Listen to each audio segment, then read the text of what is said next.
Harga diri satu bangsa itu kan sebetulnya terletak pada seberapa tegas dan tidak tebang pilihnya hukum yang terjadi, apalagi untuk rakyat dan aparaturnya, Pak. Nah, sedangkan yang terjadi di negeri kita dari jawaban Pak Menteri tadi ada satu anomali, Pak. Kayaknya untuk kasus KKN ini nggak terjadi demikian. Bahkan hukumannya cenderung justru kebalikannya dari apa yang dari tadi kita dengar. Yeah. Pertanyaan Sherly adalah, kenapa sih Pak RUU perampasan aset yang sangat ditakuti oleh koruptor itu seolah-olah itu seperti ditunda-tunda, jalan di tempat, bahkan semakin ke sini sepertinya itu dijauhi atau dihindari untuk dibahas dan disahkan. Padahal itu kan adalah hal yang paling dikhawatirkan oleh para koruptor, Pak. Betul. Itu kenapa, Pak? Saya banyak berdiskusi soal ini. Ini kan kalau kita bicara soal kenapa, berarti kita bicara soal politiknya. Boleh dikonfirmasi sama Pak Mahfud. Saya pernah diskusi berdua sama Prof. Mahfud terkait dengan Undang-Undang Perampasan Aset. Kapan waktunya yang tepat untuk diajukan? Dan di luar perampasan aset itu, undang-undang apa lagi yang harus kita lakukan? Prof. Mahfud selalu bilang bahwa di zaman Orde Baru, mengutip kata-katanya almarhum Bapak Pak Prabowo, Pak Prof. Sumitro kan pernah keluarkan angka 30% di zaman Orde Baru, duit itu nguap. Gitu. Kemudian Prof. Mahfud, beliau waktu menjadi Menko Polkan sampaikan bahwa sejak zaman reformasi lebih gila dibandingkan di zaman Orde Baru. Bukan hanya soal volumenya, tapi menyangkut soal pelakunya. Kalau dulu itu hanya kalangan atas, sekarang ini sudah bisa hampir semua kalangan. Tapi bukan berarti yang di sini ya. Hampir semua kalangan. Ini rakyat jelata, Pak. Ya. Nah, karena itu perlu strategi untuk kita lakukan. Yang pertama, orang selalu lupa betapa pentingnya dalam sistem demokrasi yang namanya partai politik. Yang selama ini partai politik itu hanya menjadi ajang caci maki, padahal kita nggak pernah berpikir soal hidupnya supaya bisa melakukan rekrutmen. Sehingga pada saat itu saya diskusi sama Prof. Mahfud berdua. Prof, siapa yang nggak mau perampasan aset? Bagus kok. Saya ini bukan orang yang bersih. Dan saya katakan bukan hanya di sini. Di depan KPK pun pada saat saya masih jadi anggota Komisi 3, saya bilang bukan orang bersih. Mungkin belum sial. Mungkin belum sial. Tapi apakah saya ingin membersihkan itu? Dan semua orang-orang yang menjabat ingin membersihkan. Pasti nuraninya nggak bisa bohong. Pasti mau. Oke. Itu kita satu step pasti sama. Oke, setuju. Ya.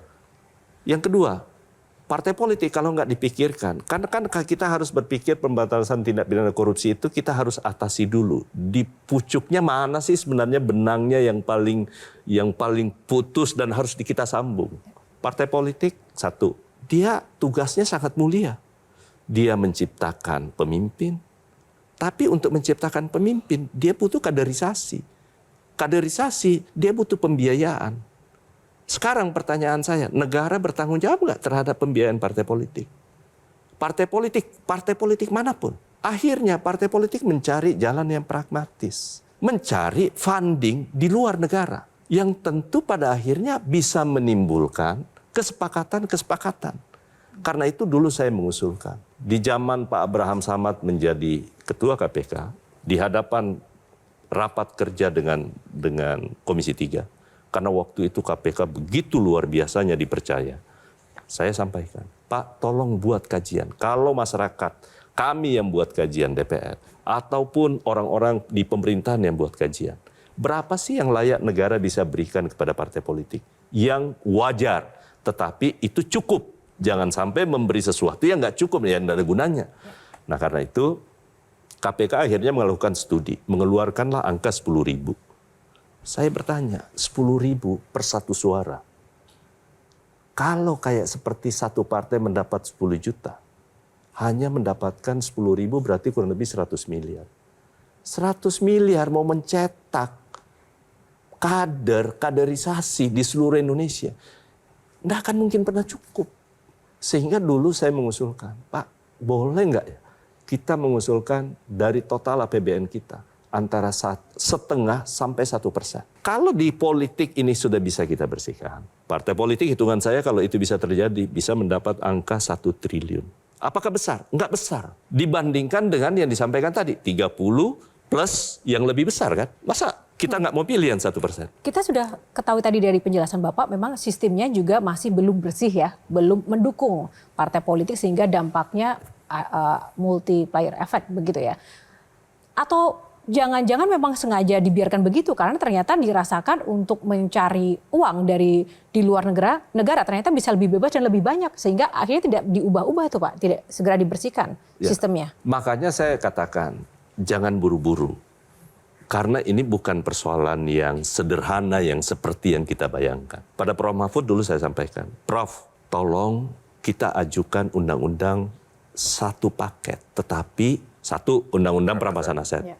Kedua, pembatasan transaksi uang kartal. Yang ketiga, undang-undang partai politik. Ini harus satu paket kita ajukan. Kalau tidak diajukan tiga-tiganya, partai politik tidak mendapatkan porsi yang cukup untuk bisa mereka bergerak dan melahirkan kader-kader pemimpin bangsa. Ini nggak akan pernah jadi. Ini nggak akan pernah jadi. Nah karena itu saya selalu bilang kepada teman-teman waktu saya ditanya, kenapa pemerintah belum ajukan? Kami lakukan konsolidasi untuk bisa bertemu dengan semua partai-partai politik. Beri saya kesempatan. Dan yang kedua, Bapak Presiden Prabowo kan sudah melakukan hal yang sama sekarang.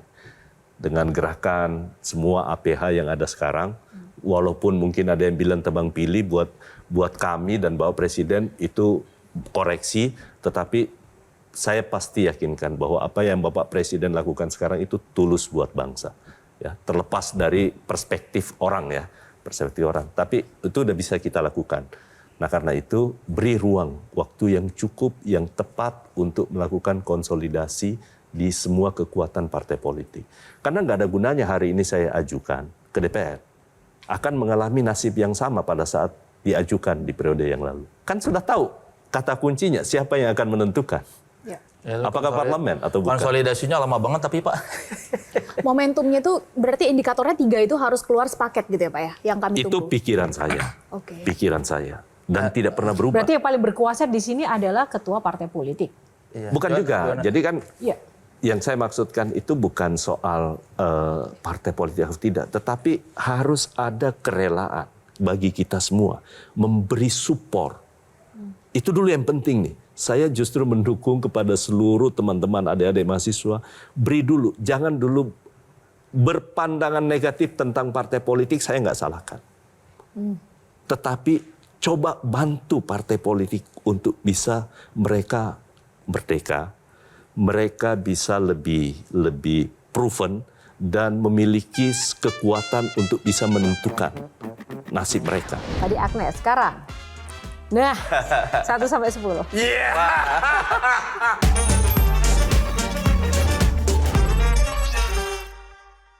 Dipersembahkan oleh